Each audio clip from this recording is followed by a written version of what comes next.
Martin Bakole predicts Daniel Dubois vs Joseph Parker after Parker KO. I still think he wins. Stay tuned as we bring you the latest news in the boxing world. Martin Bakole has been up close and personal with Joseph Parker and has since assessed his chances against Daniel Dubois. Bakole stepped in as a late replacement to take on Parker last weekend on a huge card in Saudi Arabia. He flew in last minute from the Congo, arriving at 2 a.m. on the morning of the flight and even sleeping in the changing room ahead of the fight.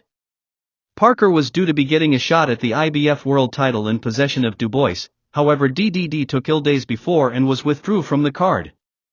Parker stopped Bakole inside 2 rounds, catching him on the top of the head and sending him to the canvas before the big man was pulled out by his trainer Billy Nelson. The win is another good one for Parker, who is one of the form men in the division.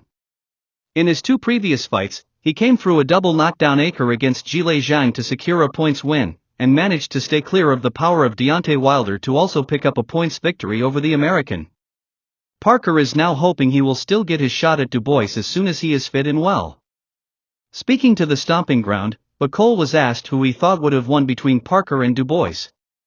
If you watched the interviews, I was picking Joseph Parker to beat Daniel Dubois because of movement and his boxing brain. His elusiveness. Daniel Dubois, we saw it against Usyk, he struggled with someone who was moving a lot. So I think that was going to happen. We saw a different Joseph last night because everything changes. I was not Dubois. He was fighting someone who was moving and someone who was tougher than Daniel. I was for Parker to win. That was my opinion from the beginning.